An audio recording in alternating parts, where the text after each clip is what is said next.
बिस्मिल्लाहि मिनश शैतानिर रजीम बिस्मिल्लाहिर रहमानिर रहीम। अस्सलाम वालेकुम दोस्तों भाइयों, आज मैं आपको 7 मार्च से लेकर जो इक़दामात किए गए उनका कतरा चिट्ठा खोलूँगा।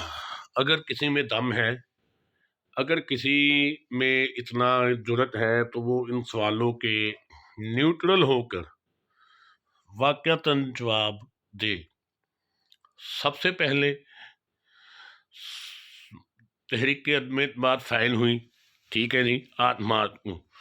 तहरीक-ए-अदम एतमाद फ़ाइल होती है जब अमरीकी सफ़ीर तहरीक-ए-इंसाफ़ के लोटो मुनहरफ अरकान से मुलाकात करता है। उसके बाद ठीक हो गया। बात ज़रा गौर से सुनिए।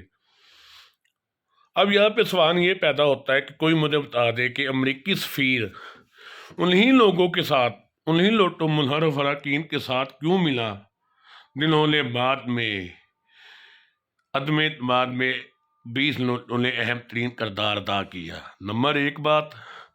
नंबर 2 बात, मुझे कोई ये समझाए कि 20 MLA सुप्रीम कोर्ट की छतरी के तले सेल हो रहे थे, फरोख्त हो रहे थे, उनकी बोलियां लग रही थी, सारा कुछ हो रहा था। तो फिर उसके बाद अदम एतमाद फाइल हुई। नंबर 1, 2 बातें होगी। नंबर 3 बात, 9 अप्रैल को जब अदम एतमाद की कार्रवाई होती है, सुप्रीम कोर्ट किसके हुक्म पर कौमी असम्बली के स्पीकर की रोलिंग को गैर आईनी करार देती है। चले ही रोलिंग को गैर आईनी करार दे दिया, ठीक हो गया, समझ आ गई। सुप्रीम कोर्ट किस तरह, कैसे, कोई एक सिख आइन की मुझे दिखा दे पाकिस्तान की आइन की कि सुप्रीम कोर्ट कौमी असम्बली की कार्रवाई में मुदाखलत कर सकती है। ये चैलेंज है, मुदाखलत करनी। स्पीकर की रोलिंग को मुस्तरद कर दिया, गैर आईनी कह दिया। क्या आपने जिस वजह से स्पीकर ने रोलिंग दी वो पढ़ा, वो चीज़ पढ़ी, उसका मुतालिया किया? अगर किया है तो मुझे भी बता दे। पहला सवाल। दूसरा सवाल, आपने हुकूमती वकला के सोचे समझे मंसूबे के तहत तमाम तर दलाइल, उनकी तमाम तर बातों को पसे पुष्ट जानबूझ कर डाल दिया, ठीक है। वो कैसे डाल दिया? जब दलाइल हो रहे थे, जस्टिस एजाजुल हसन के रिमार्क्स आ रहे थे और दूसरे के एक जस्टिस के रिमार्क्स आ रहे थे कि हम कार्रवाई में मुदाखलत नहीं कर सकते, सुप्रीम कोर्ट कौमी असम्बली की कार्रवाई में मुदाखलत नहीं कर सकती, लेकिन फिर भी की। चले ये भी मान लिया, ये भी आपने कर दिया। फिर उसके बाद आपका अगला गुनाह अजीम, जुर्म अजीम जो है, आपने अपोजिशन लीडरान को, उस वक़्त के अपोजिशन लीडरान को, शहबाज शरीफ और बिलावल को, तो स्टेट पे रोस्ट रूम पे बुला लिया, उनके दलाइल लेने के लिए, उनकी तजावीज़ सुनने के लिए, है जी। और आपको इमरान खान और कासिम सूरी को बुलाने की जरूरत नहीं हुई। क्यों नहीं हुई? ये कैसा तरीक़ का फैसला है कि जिस रोलिंग के मुतल्लक फैसला दिया गया कि वो गैर आईनी है, ना तो वो रोलिंग पर की वजह पड़ी गई, ना जिसने रोलिंग दी उसको मिलाने की जरूरत हुई, ना जिस पार्टी के लीडर जिस पार्टी के लीडर के स्पीकर ने रोलिंग नहीं था, उस पार्टी के लीडर को बुलाया गया और अपोजिशन लीडरान को, नाम नहान लीडरान को आपने बुलाया। फिर आपने जानबूझ कर मुनहरफ अरकान को, लोटे अरकान को, अपनी वफादारी तब्दील करने वाले बंदों को, 20 बंदों को मौका दिया, मौका फराहम किया कि वो कार्रवाई में हिस्सा लें। उनको हालांकि ताहयात नाअहली बनती थी कानून के आइन के तहत, जो आपने नहीं की। ये आपका चौथा जुर्म है।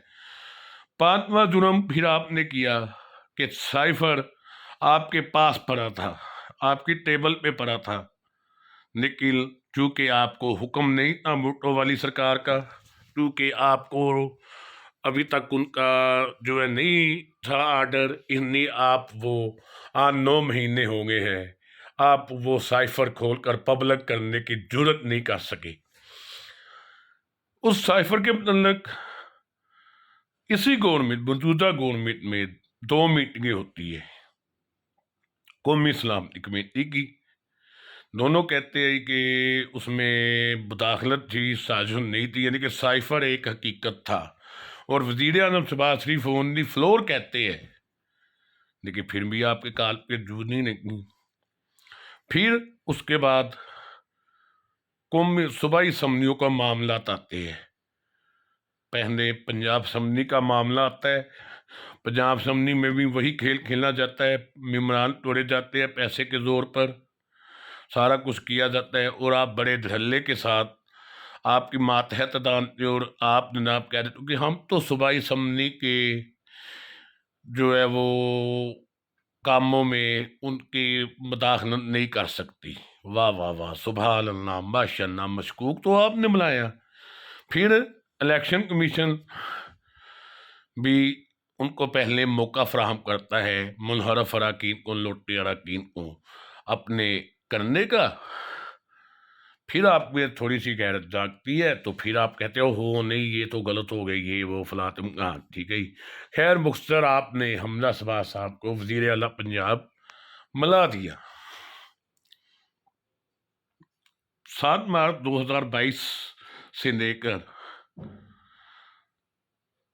22 दिसंबर 2022 तक कम अज कम 15 फैसले, आपके 15 फैसले जो एक जमात के खिलाफ है, एक जमात के लीडर के खिलाफ है और एक जमात के कारकुनों के खिलाफ मुकम्मल तौर पर एक तरफा, जिसकी वजह से आप अपनी साख मुकम्मल तौर पर तबाह बर्बाद कर चुके हैं। फिर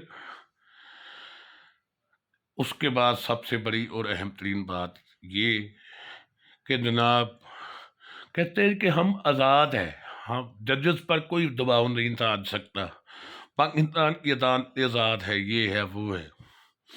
आदम सफाती को सिर्फ एक ट्वीट करने पर डराया धमकाया जा रहा है। 75 साल की उम्र में उसको कभी इधर कभी उधर कभी उधर ले जाया जा रहा है, उसकी जमानत होने नहीं दी जा रही। जब के शहबाज शरीफ का पहले बेटा आता है सलमान शहबाज, उसको अफाती जमानत दे दी जाती है। फिर उसका दबाद आता है, फिर उसको अफाती जमानत दे दी जाती है। तो क्या ये आपके लिए बेहतर नहीं होगा कि आप अपनी अदालतों के बाहर सुप्रीम कोर्ट से लेकर लाहौर इस्लामाबाद हाई कोर्ट तक ये बाहर बड़ा सा बोर्ड लिख कर लिखा दे कि हमारी अदालतें सिर्फ और सिर्फ शरीफ फैमिली के मेम्बरान को रिलीफ देने के लिए है और हमसे कोई तवक्का ना रखे। क्या ये ज़्यादा बेहतर नहीं होगा? फिर उसके बाद अगली बात, सबसे बड़ी बात, आपने 9 महीनों में हाजी साहब ने, हाफिज साहब ने कम अज़ कम 15 से 20 चेक मीटर लगा लिए है। तब सारी तरफ से मुकम्मल तौर पर आपको नाकामी हुई पीटीआई इमरान खान का जोर तोड़ने में, उसकी अवामी मकबूलियत ख़त्म करने में। आपने उसकी अवामी मकबूलियत का जोर देखा पंजाब के ज़िमनी इलेक्शन में, वफाक के ज़िमनी इलेक्शन में, आज़ाद कश्मीर के इलेक्शन में, जहाँ जहाँ पे इलेक्शन हुए हैं आपको बड़ी अच्छी तरह नाजा। फिर आप अपने पुराने 1990 की दहाई के ओछे कंधों पे उतर आए। अब आपको ये नहीं समझ आ रही कि उस इमरान खान का 1 करोड़ प्लस वोटर है, जिनमें से कम 50 लाख जो है वो सोशल मीडिया पर इंतहाई एक्टिव है और वो पढ़ा लिखा है, और जो आप चीज़ें वो 90s में करते रहे हैं ना, उनका वो हेडमास्टर है। ठीक है, आपने समझा कि पता नहीं ये 90s का दौर है, 2000 के शुरू का दौर है, जैसे दबाएंगे दब जाएंगे, लेकिन आपको क्या हासिल हुआ? तो इतनी सारी आपकी बातें बता दी है। इन सारी बातों का अगर किसी के पास भी कोई जवाब है कि आपने अभी तक साइफर खोल कर पब्लिक क्यों नहीं किया, इमरान खान का बयानिया गलत क्यों नहीं किया, आपने जब शहबाज शरीफ और बिलावल को रोस्टरूम पे बुला लिया, उनकी तजावीज़ दे ली, तो आपको कासिम सूरी और इमरान खान को बुलाने में क्या मसला था, क्या तकलीफ थी? आपने उनको दोनों को क्यों नहीं बुलाया? फिर आप यहाँ से भी मशकूक हो गए। फिर आपने रोलिंग तो दे दी, آپ نے فیصلہ تو دے دیا کہ رولنگ غیر آئینی ہے، غیر قانونی ہے، لیکن جس پہ کے متعلق رولنگ نہیں، نہ آپ نے وہ سیفر کھولا، نہ آپ نے وہ پڑھا. پھر آپ نے صوبائی اسمبلیوں کے وقت کہہ دیا کہ ہمارا تو اسمبلی کی کارروائی میں مداخلت کا اختیار ہی نہیں ہے، ہم تو صوبائی اسمبلیوں کی جو ہے اختیارات میں مداخلت نہیں کر سکتے، یہ ہے وہ ہے. تو ایسے تو نہیں آپ کا 145 میں سے 142واں نمبر. انہی حرکات کی وجہ سے ہے صاحب. ان باتوں کا اگر کسی کے پاس جواب ہو تو وہ جواب سے مطلع فرما کر شکریہ کا موقع دیں، لیکن جواب دیں دلیل کے ساتھ، منطق کے ساتھ. اور 10 مہینوں سے 9 مہینوں سے آپ ایک ہی بندے کو دبانے میں لگے ہوئے، پورا سسٹم ایک بندے کو دبانے میں لگا ہوا ہے. اور اللہ کی مہربانی سے، اللہ کے فضل و کرم سے، نبی کریم کے صدقے سے آپ مکمل طور پر اس میں ناکام ہے، مکمل طور پر ناکام ہے. یہ بات یاد رکھیے گا.